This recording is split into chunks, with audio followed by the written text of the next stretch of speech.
Nous sommes de retour, mes chers amis. Je vous l'avais mentionné en début d'émission. On va s'entretenir maintenant avec un candidat conservateur. Hier, nous avions une candidate du NPD.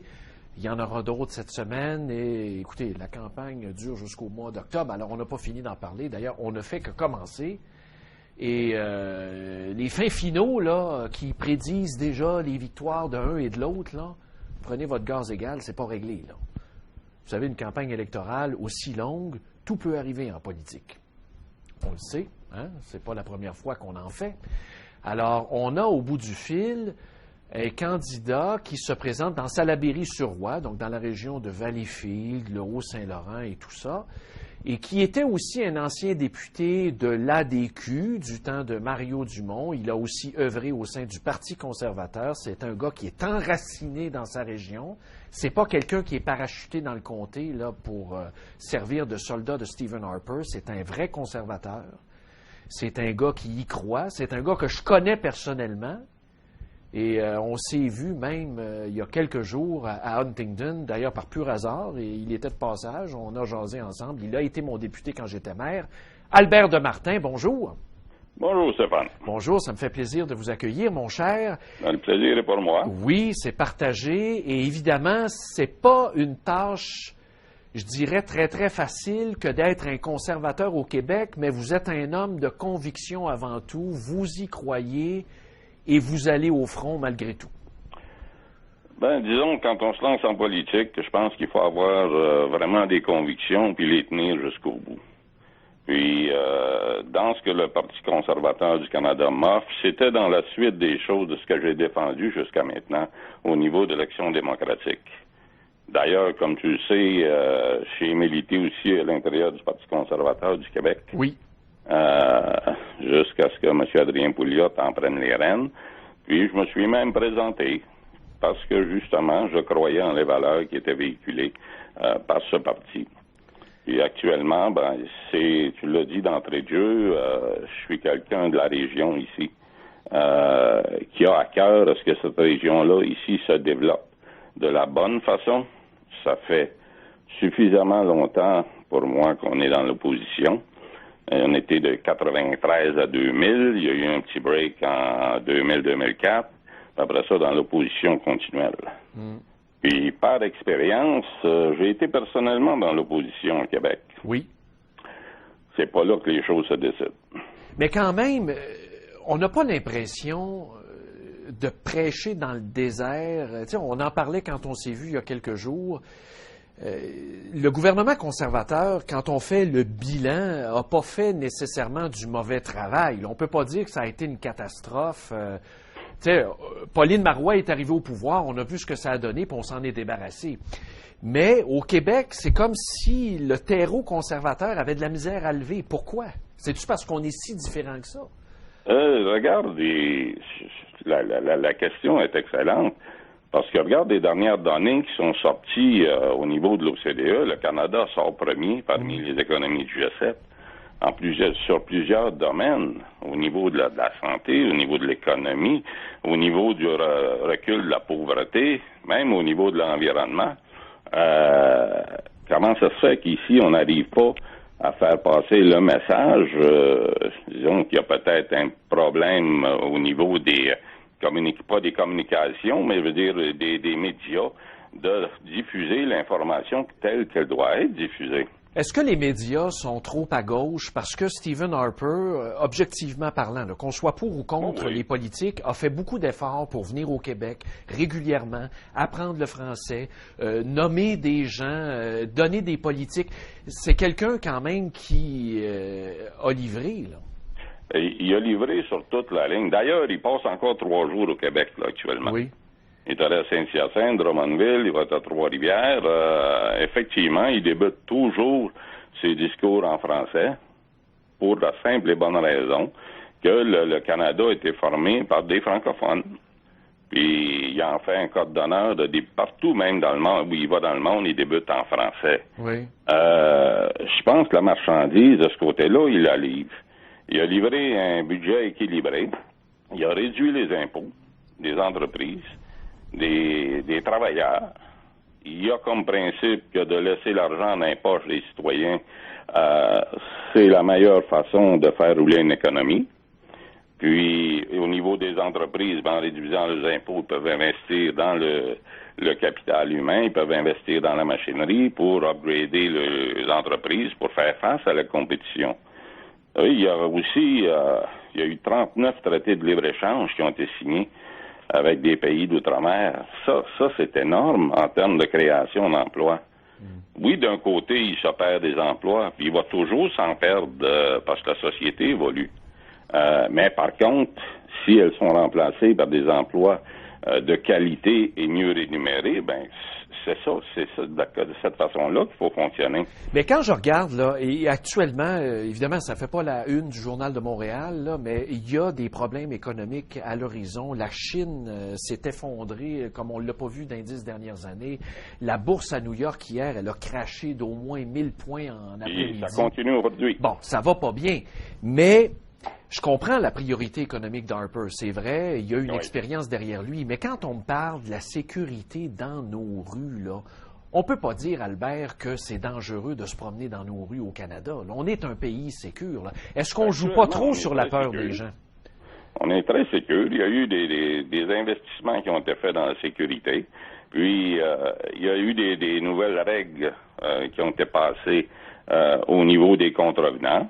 Les victimes vont passer plus en considération. C'est toutes des choses qui ont été mises de l'avant par le gouvernement Harper.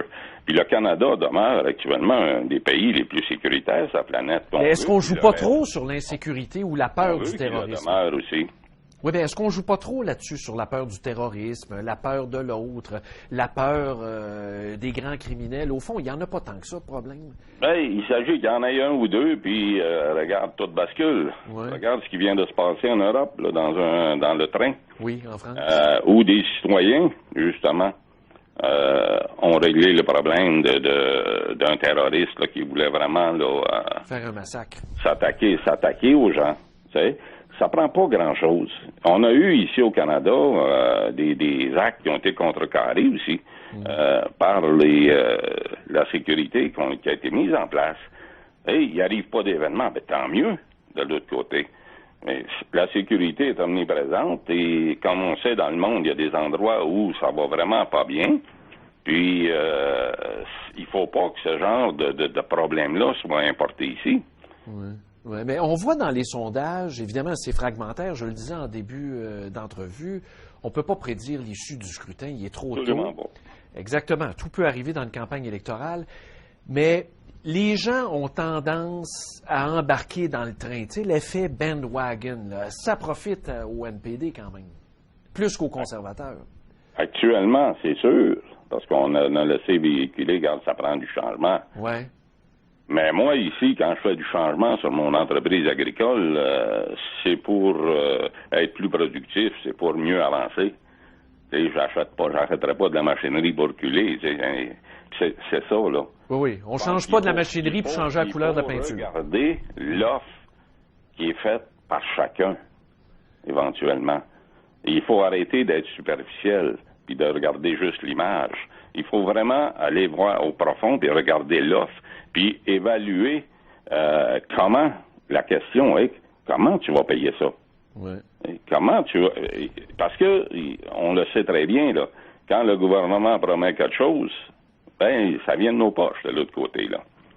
Puis, en période difficile, ben, c'est pas le temps de mettre un fardeau fiscal plus élevé sur les citoyens, là.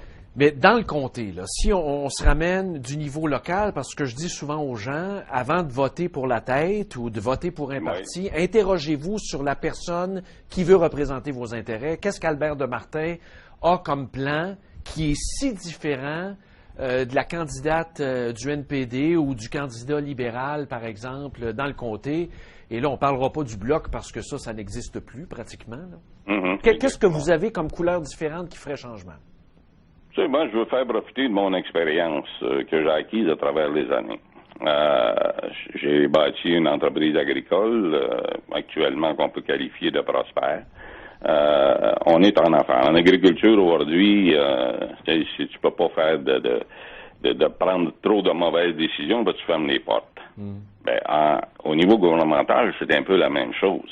en étant assis à la table des décisions, parce que mon objectif, c'est ça, tu es en mesure, justement, d'amener à cette table-là vraiment la vision qu'il y a dans notre région ici. On a une super de belle région qui est bien située. On a un pôle industriel à Valleyfield qui commence à se développer graduellement.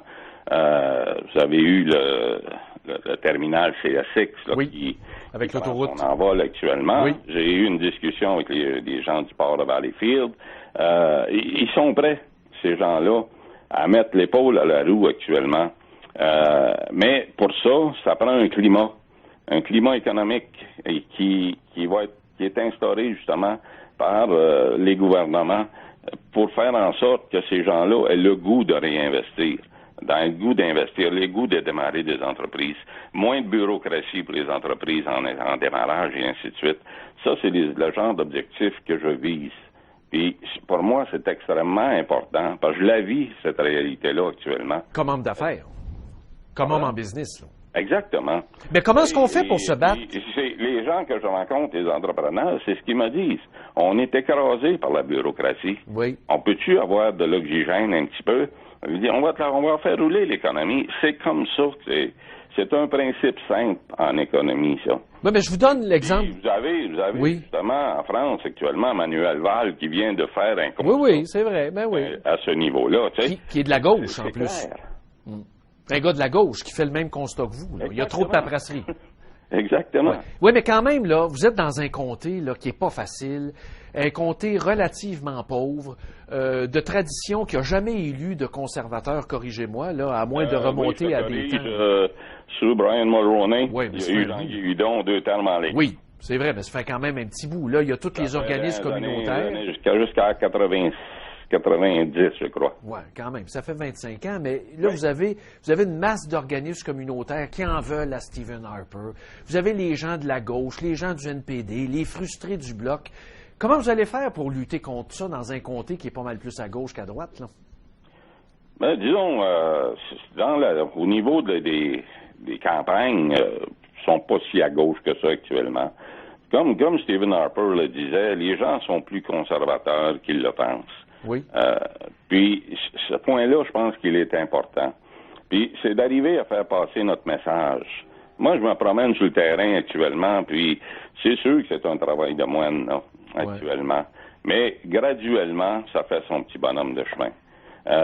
C'est là que je m'aperçois que les gens, dans les discussions que j'ai avec eux autres, ils sont beaucoup plus à droite qu'à gauche dans bien des cas.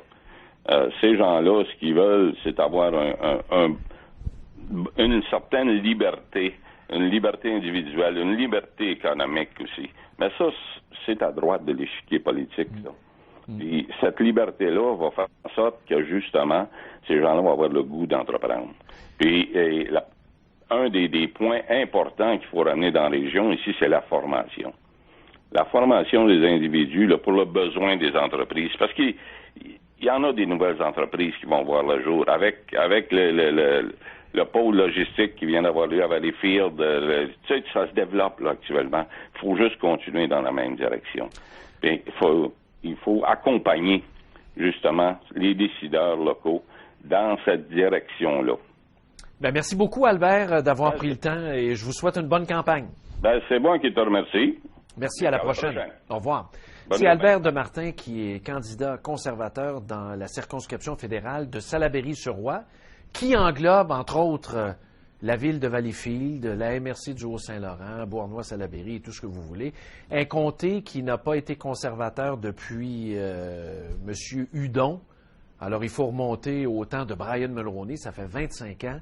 Et depuis ce temps-là, c'est soit libéral, hein, Serge Marcil a déjà représenté le comté pour le Parti libéral fédéral. Il y a eu ensuite le Bloc québécois avec Alain Boire et Claude de Bellefeuille. Et tout récemment, Anne Quash qui représente le comté pour le NPD.